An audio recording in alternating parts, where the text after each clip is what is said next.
A loja era meu mundo e eu era gerente orgulhosa de uma luxuosa loja de artigos femininos em São Paulo. Cada detalhe refletia o cuidado que eu colocava ali.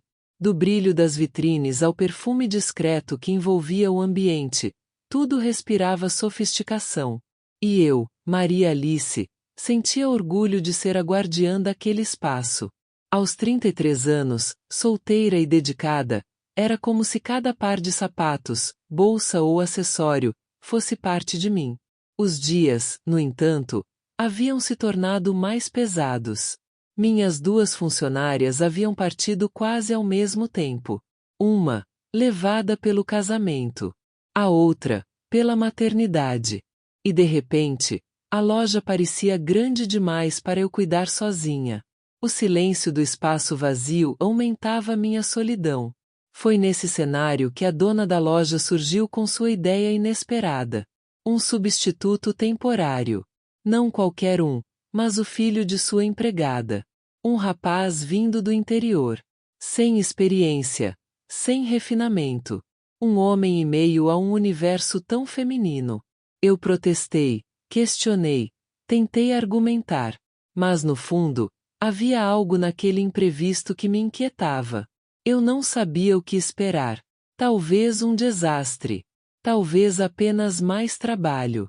Mas algo no tom firme de Dona Dulce me fez ceder.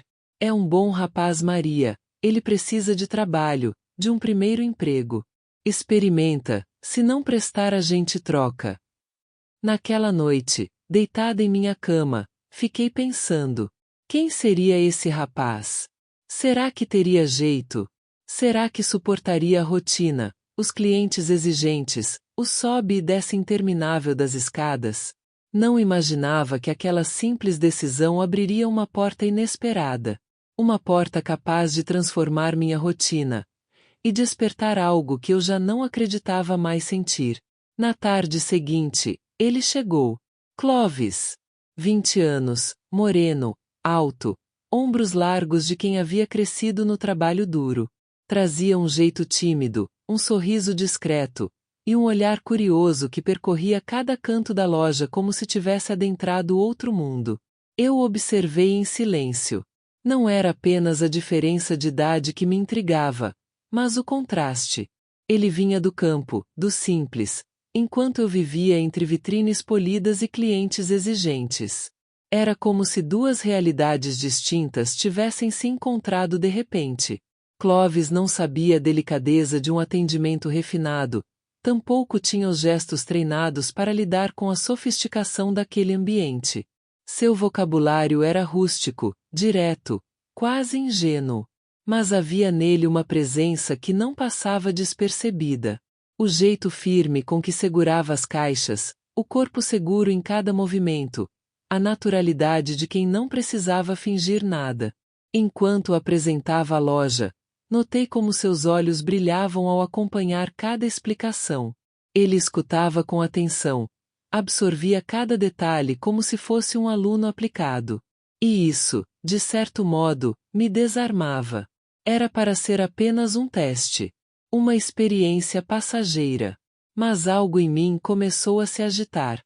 Uma curiosidade, quase perigosa, que eu não quis admitir. Entre o cheiro do couro dos sapatos novos e o silêncio confortável da loja, percebi que aquele rapaz, tão diferente de tudo que eu esperava, carregava em si uma energia capaz de bagunçar a ordem que eu tanto prezava. As manhãs na loja se tornaram diferentes com a presença dele. Antes da abertura, enquanto organizávamos vitrines e prateleiras, a rotina parecia ganhar um ritmo novo. O sobe e desce da escada de madeira, antes cansativo, agora carregava uma tensão sutil, quase imperceptível, mas presente em cada encontro de olhares, em cada silêncio alongado. Foi numa dessas descidas que tudo começou. Carregava caixas demais, o peso desequilibrando meus passos. Por um instante, quase caí, mas senti mãos firmes segurando meus quadris, impedindo a queda. O susto deu lugar a um calor inesperado que percorreu meu corpo. Agradeci, tentando disfarçar, mas ao encontrar seu sorriso, percebi que aquele simples gesto havia me marcado mais do que deveria. Nos dias seguintes, pequenos toques surgiram quase sem querer. Um esbarrão no meio da escada. As pernas que se roçavam quando nos cruzávamos apressados. As mãos que se encontravam ao pegar a mesma caixa.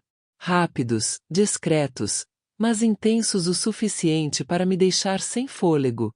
Eu, que sempre me orgulhara do controle e da disciplina, agora me via distraída, com o pensamento preso à lembrança daquelas mãos. À noite, deitada em meu quarto, imaginava se ele sentia o mesmo.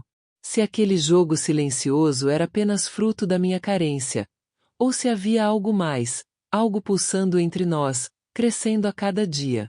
Não era apenas curiosidade. Era desejo contido.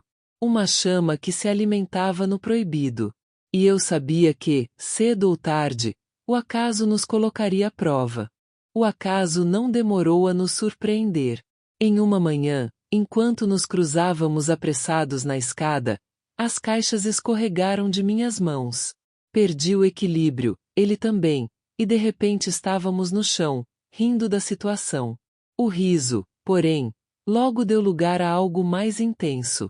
Nossos olhos se encontraram e, como se o tempo tivesse parado, nossos lábios se tocaram. Um beijo inesperado, profundo, cheio de urgência.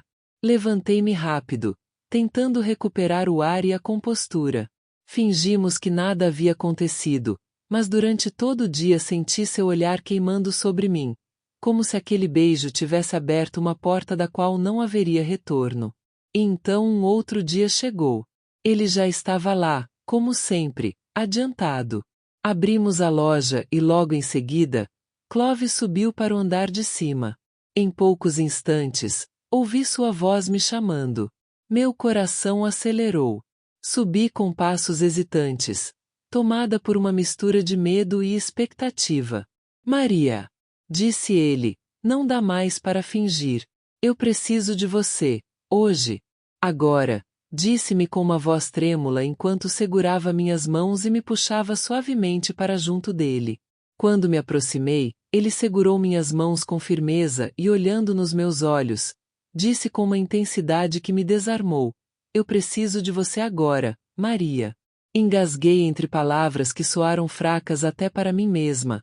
Não podemos fazer isso, estamos no trabalho. Clovis, você é tão mais jovem que eu. Mas, a cada frase, minha voz se perdia, e a sua presença me envolvia mais. Não resisti, e deixei levar. Seus dedos percorreram minhas costas, desfazendo com calma a barreira do tecido.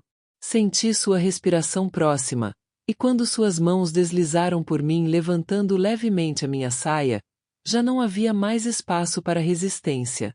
Ele se acomodou em um dos bancos de madeira e, já desnudo, num gesto suave, me guiou até seu colo. O mundo pareceu parar. Movimentos lentos, compassados, uma dança silenciosa que nos consumia por inteiro. Eu o conduzia, e ele me sustentava, firme, como se estivéssemos presos em um segredo eterno. A cada instante, a intensidade crescia até se transformar em um turbilhão arrebatador que nos tomou juntos no mesmo fôlego, no mesmo suspiro, que nos deixou imóveis, apenas respirando um no outro. Até que, pouco a pouco, a realidade voltou a nos chamar. Foi um encontro proibido, mas irresistível, que me fez esquecer o mundo lá fora. O resto do dia transcorreu em silêncio cúmplice. Nossos olhares se cruzavam a cada instante, carregados de malícia e de uma ternura inesperada. Era como se aquele segredo tivesse nos unido de uma forma que dispensava palavras. A cada cliente atendido, a cada caixa levada ao estoque, eu ainda sentia em minha pele o calor de suas mãos, e no peito o eco daquela entrega que parecia irreal. Mas o destino, sempre imprevisível, já preparava o próximo passo. Na tarde seguinte, recebi 2 notícias que mudariam tudo. A primeira era boa. Uma das minhas funcionárias voltaria ao trabalho após a licença maternidade ter terminado. Finalmente, eu teria de volta o apoio que tanto precisava. A segunda, no entanto, caiu como um choque. Clovis havia recebido uma proposta em outra loja, em outro shopping. E aquele seria seu último dia comigo. Sorri, disfarçando a pontada de vazio. No fundo, eu sabia que não havia espaço para nós.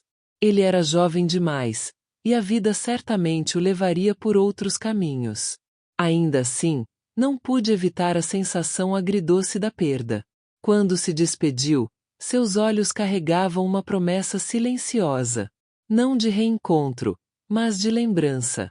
Aquele instante que dividimos seria eterno, mesmo que não se repetisse jamais. Na solidão do meu quarto, compreendi, não era preciso futuro para que algo fosse inesquecível. Clovis me devolveu um pedaço de mim mesma que eu já havia esquecido. E por isso, eu seria para sempre grata.